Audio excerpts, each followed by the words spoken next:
Já parou para pensar por que tantas vezes tomamos decisões financeiras que sabemos, racionalmente, que são ruins para nós? Aquela sensação incômoda de olhar para a fatura do cartão de crédito no fim do mês e simplesmente não conseguir entender como chegamos àquele ponto.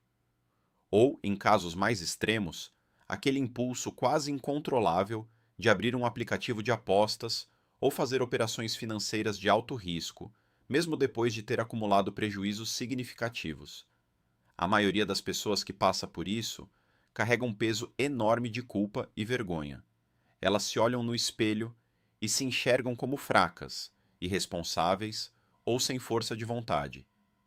Mas e se a raiz desse comportamento não for uma falha de caráter, mas sim um mecanismo biológico sofisticado que foi silenciosamente hackeado pelo mercado de consumo?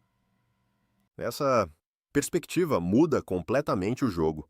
Quando paramos de encarar as decisões financeiras impulsivas apenas sob a ótica da moralidade e passamos a olhá-las sob o filtro da neurobiologia, tudo começa a fazer sentido. O que acontece no cérebro de uma pessoa presa a esses ciclos repetitivos é um verdadeiro sequestro do sistema de recompensa cerebral.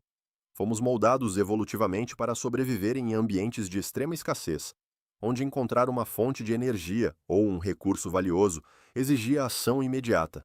Hoje, no entanto, vivemos em um ecossistema de superestimulação digital. As plataformas de compras, as corretoras e os aplicativos de apostas compreendem a nossa neuroquímica muito melhor do que nós mesmos, utilizando esse conhecimento para criar ciclos de engajamento dos quais é quase impossível escapar sem consciência do processo. Isso traz um alívio necessário. Afinal, a culpa tende a paralisar as pessoas, enquanto a compreensão oferece um ponto de partida para a mudança. Mas para que possamos desarmar essa armadilha, precisamos primeiro entender como ela funciona na prática. Ouvimos falar constantemente sobre a dopamina, quase sempre associando esse neurotransmissor à sensação de prazer e felicidade. Mas qual é o verdadeiro papel da dopamina quando estamos diante de uma vitrine virtual ou de um botão de compra rápida? Esse é o ponto central que a maioria das pessoas desconhece. A dopamina não é o neurotransmissor do prazer obtido. Ela é, na verdade, o neurotransmissor da antecipação do prazer. Ela é a força química que nos impulsiona a buscar, a explorar e a desejar. Quando você se depara com uma notificação de promoção relâmpago ou vê o gráfico de um ativo subindo na tela do celular, o seu cérebro recebe uma descarga imediata de dopamina. Essa liberação ocorre antes de você efetivar a compra ou de ganhar qualquer dinheiro. É a promessa da recompensa que gera a fissura, e não a recompensa em si. É por isso que um indivíduo pode continuar comprando ou apostando mesmo quando a experiência real gera arrependimento ou perda financeira logo em seguida. O cérebro se vicia no processo de busca, na expectativa do que está por vir. É um mecanismo de busca perpétua. O cérebro se apaixona pela promessa, ignorando a realidade do resultado. E quando olhamos ao nosso redor, percebemos que o ambiente econômico atual parece ter sido cirurgicamente desenhado para manter essa torneira de dopamina sempre aberta. Como o design de produtos financeiros modernos se aproveita dessa dinâmica biológica para influenciar nosso comportamento diário? Existe toda uma engenharia focada no que chamamos de arquitetura da escolha viciante. Pense na evolução dos meios de pagamento. Antigamente, gastar dinheiro envolvia uma dor física perceptível. Você tinha que abrir a carteira, contar as cédulas de papel e entregá-las a outra pessoa. O cérebro registrava aquela perda material de forma imediata. Hoje, com o cartão de crédito por aproximação, os pagamentos via Pix e as compras em um clique, essa dor foi completamente eliminada do processo. O pagamento tornou-se invisível. Além disso, o parcelamento a longo prazo fragmenta o valor total do produto, fazendo com que uma compra significativa pareça irrelevante no orçamento mensal imediato. Adicione a isso a gamificação de aplicativos financeiros e de apostas, que utilizam luzes, sons comemorativos, rankings e notificações de urgência. Toda essa experiência É estruturada para simular a dinâmica de uma máquina caça-níqueis, mantendo o usuário em um estado constante de alerta e desejo. E no nosso cenário cultural, parece que temos uma camada extra de complexidade. Há uma crença muito difundida de que sempre daremos um jeito de resolver os problemas financeiros no futuro, ou de que a próxima grande jogada vai compensar todos os erros passados. Esse otimismo característico também atua como um combustível para essa engrenagem de consumo e risco? Com certeza, esse viés de otimismo irracional funciona como uma justificativa cognitiva perfeita para manter o comportamento compulsivo. A pessoa se convence de que a situação está sob controle e de que a próxima decisão trará o retorno esperado, ignorando os dados reais de sua saúde financeira.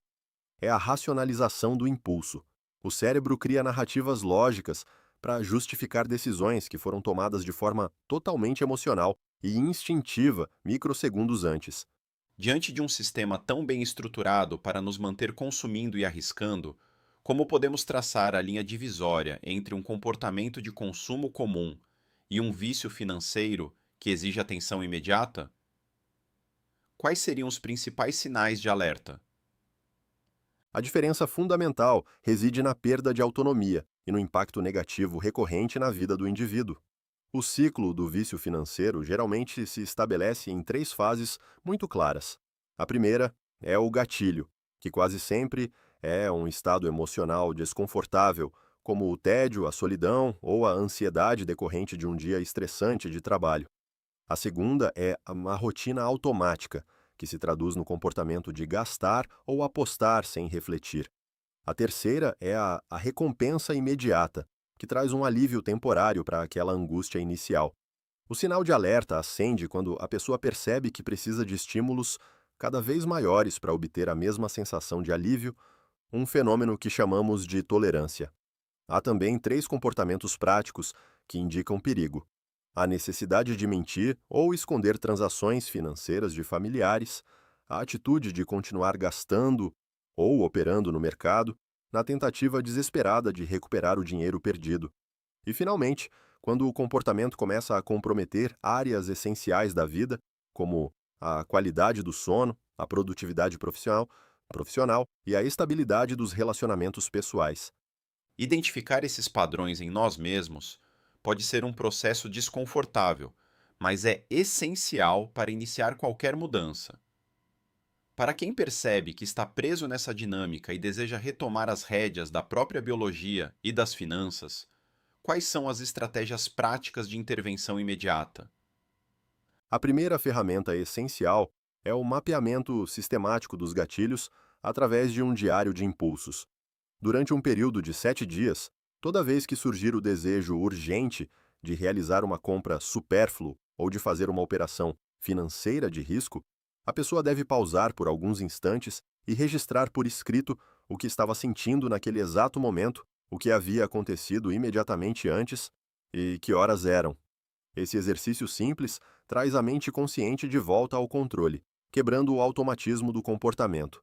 Com o tempo, fica evidente que o impulso de gastar raramente tem a ver com a necessidade do produto em si, mas sim com a tentativa de preencher um vazio emocional ou aliviar uma frustração passageira.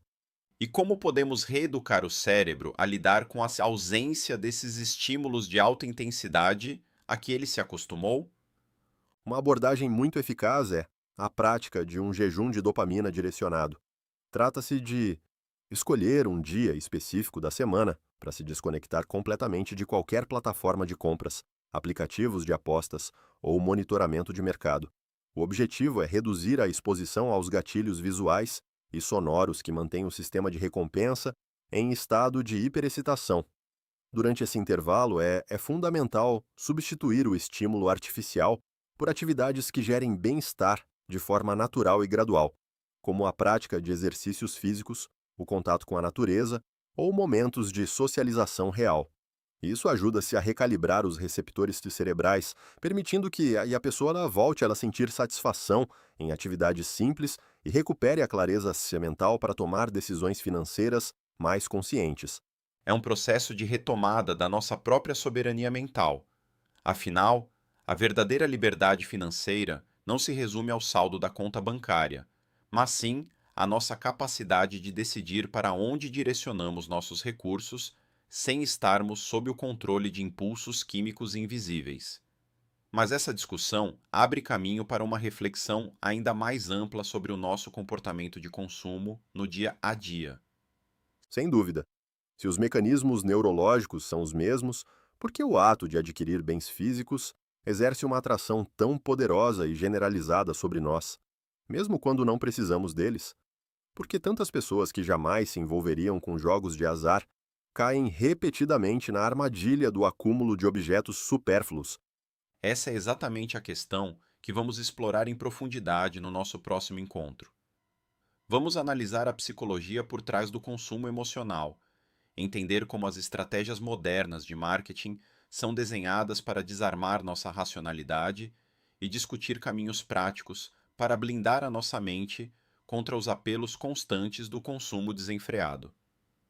Até a próxima conversa. Até a próxima! Que possamos continuar trazendo clareza e ferramentas práticas para uma vida com mais equilíbrio mental e financeiro.